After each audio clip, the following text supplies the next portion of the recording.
So in this case right here, it says that we have a 42% markup. So this is representing one whole, which is 1.00, or just 1, we could say.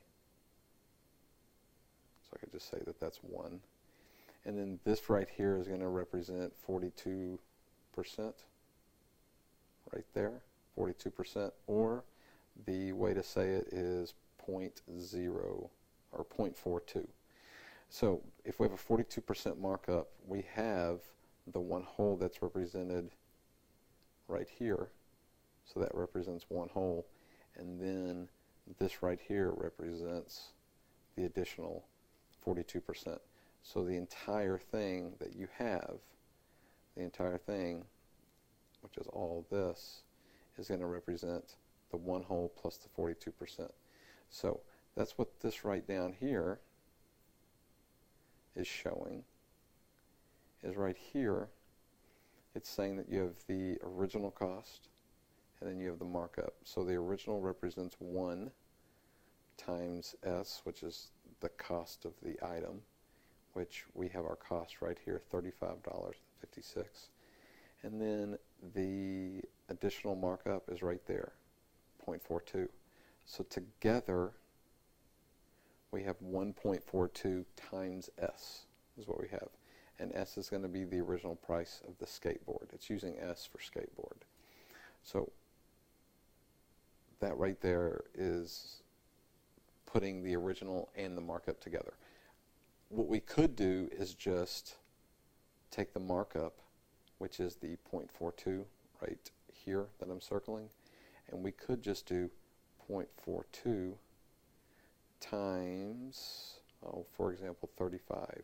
So I could do 35 times 0.42 and get an answer, and that would be the markup amount. And then I would add that back to the 35 is what I could do. So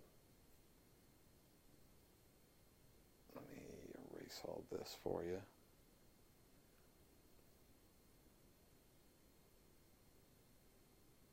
So I could do 35 times 0.42, and I get right there that the markup amount is $14.70, but now I need to add that back to the original, and I get $49.70.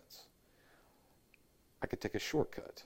In the shortcut, what it's showing in this bar model is I could just do 1.42 times S.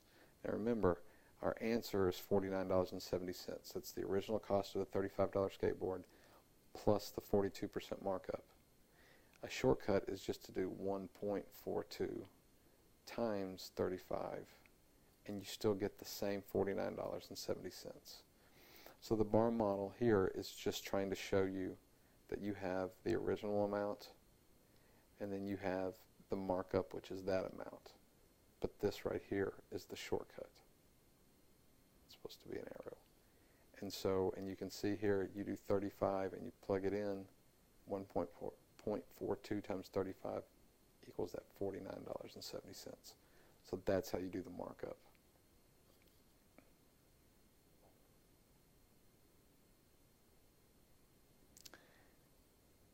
Now this one right here, what this is showing is that we have a markdown. So in this case, it says a bicycle shop marks down each bicycle's selling price by 24%.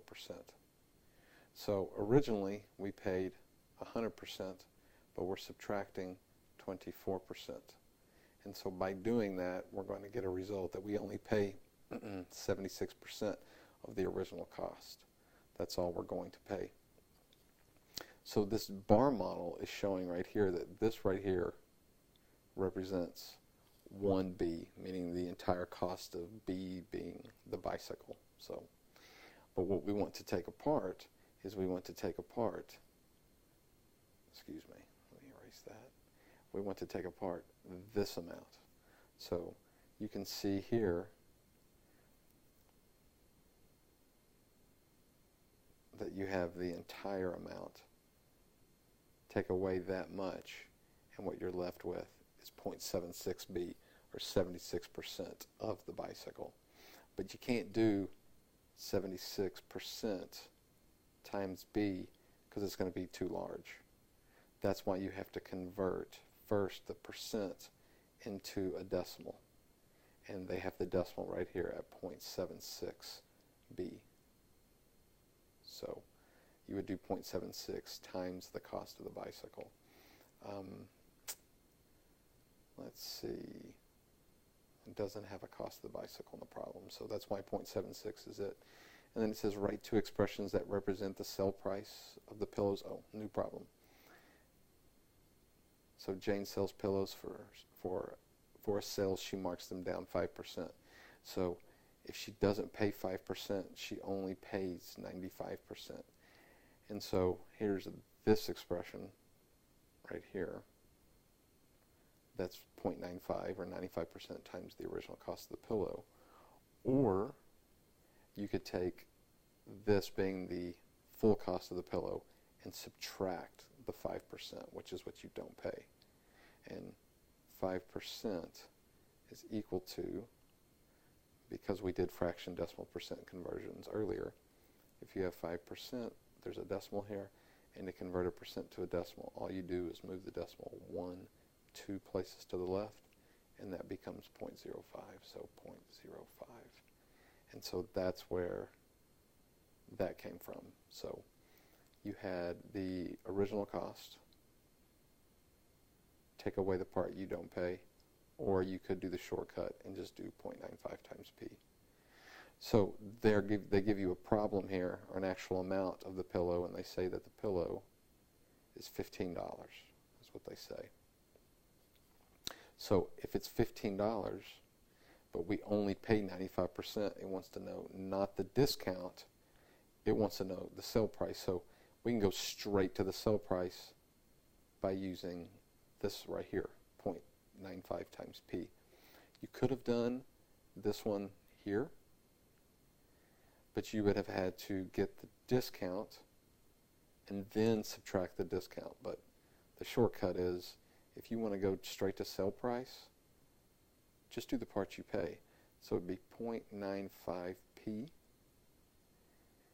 and then you substitute and I'll just write it here, 0.95p. You substitute the $15 right there for p, so it's 0.95 times 15, and so 0.95 times 15, the original cost, gets you what you pay. So that's the sale price.